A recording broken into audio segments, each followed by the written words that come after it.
Congressman Paul,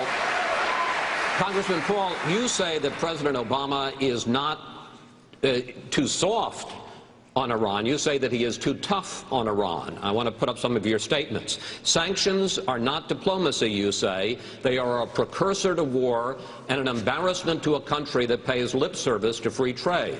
As for Iran's nuclear ambitions, you wrote this: one can understand why they might want to become nuclear capable, if only to defend themselves and to be treated more respectfully. Is that your policy towards Iran? Well, even our own CIA gives me this information that they have no evidence that they're working on a weapon. Just think of what we went through in the Cold War. When I was in the Air Force, after I was drafted in the Air Force, all through the 60s, we were standing up against the Soviets. They had like 30,000 nuclear weapons with intercontinental missiles. Just think of the agitation and the worrying of a country that might get a nuclear weapon someday, and just think of how many nuclear weapons surround Iran. The Chinese are there, the Indians are there, the Pakistanis are there, the Israelis are there, the United States is there. All these countries. China has nuclear weapons. Why wouldn't it be natural that they might want a weapon? There'd be, internationally, they'd be given more respect. Why should we write people off? There was, you know, in the 50s, we at least talked to them. At least our leaders and Reagan talked to the Soviets. What's so terribly bad about this? And people, countries that you put sanctions on, you are more likely to fight them. I say a policy of peace is free trade, stay out of their internal business, don't get involved in these wars, and just bring our troops home.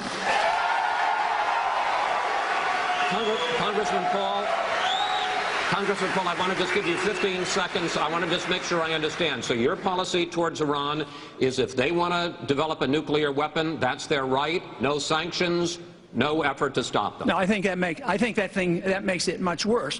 Why would that be so strange? If the Soviets and the Chinese have nuclear weapons, we tolerated the Soviets. We didn't attack them, and they were a much greater danger. They were the greatest danger to us in our whole history. But you don't go to war against them. I mean, this whole idea of sanctions, all these pretend free traders, they're the ones who put on these trade sanctions. This is why we still don't have trade relationships with Cuba. It's about time we talk to Cuba and stop fighting these wars that are about 30 or 40 years old. Mr. Kaine, Senator Santorum, I got a question for you. Well, as the author of the Iran Freedom Support Act, which he is criticizing, because I authored it when I was in the United States the Senate would actually impose sanctions on Iran because of their nuclear program. Iran is not Iceland, Ron. Iran is a country that has been at war with us since 1979. Iran is a country that has killed more American men and women in uniform in Iraq and Afghanistan than the Iraqis and the Afghanistan has had. The Iranians are the existential threat to the state of Israel. You ask the Israelis, what keeps them up at night? It's the Iranians funding of Hamas and Hezbollah and the support of Syria. 30 seconds. And the reason, hold on, let me finish. There are rules here, sir. Yeah, I know there are rules, and you guys have been giving these guys a lot of time and not a whole lot of time to me, so let me answer the question. You have a question coming. Okay. The senator is wrong on his history.